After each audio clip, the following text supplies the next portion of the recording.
如果今日同你講咧，150萬可以買到嗰個3層別墅，仲有埋前後花園嘅，你會唔會劃走我呢條視頻？仲有啊，係全款唔係首期啊！咁我哋入嚟睇下啦。咁呢個就係我哋花園位置，咁嗰邊咧就係入戶我哋室內嘅。轉頭我哋再睇睇。咁而且咧呢度唔係咩山卡拉地方啊，而且有輕軌站，5分鐘就可以去到。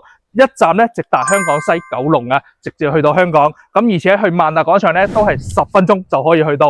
咁我哋行街食飯飲茶啊、睇戲啊都非常之方便。而且出到小區門口咧就係我哋嘅江邊啦，直接食完飯出去散下步、行下睇下日落，非常之舒服。咁我哋睇翻呢邊我哋嘅後花園都係非常之大嘅。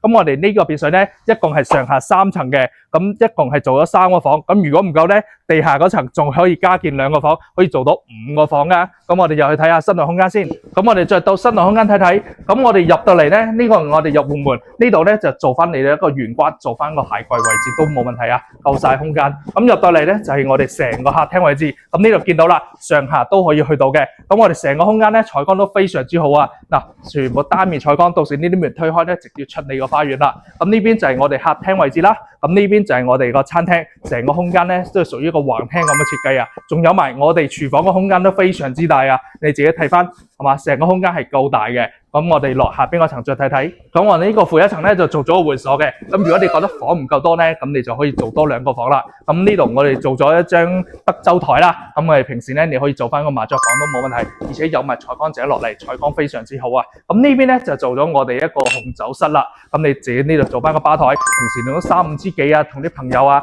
喺度品嚐下酒都非常之好啊。而且咧仲有埋我哋嘅健身房呢個健身區域。成個空間都做到晒，而且我哋呢層咧仲可以直接落到地下車庫嘅，非常之方便。咁我哋再上3樓睇下我哋嘅休息區。咁而家上到嚟我哋3樓啦，我哋3樓咧成個空間係非常之採光又好啦，空間又夠大。咁我哋睇翻啦，呢個位置咧直接係我哋一個大露台嚟嘅，空間係咪夠晒實用？封起身咧夠晒你玩啊！休息區位置自己睇到啦，咁呢邊仲有埋我哋衣帽間嘅位置啦，成個衣櫃夠晒大，幾多衫都冇問題，而且仲有埋梳妝台，中間擺埋你啲手錶包包都冇問題。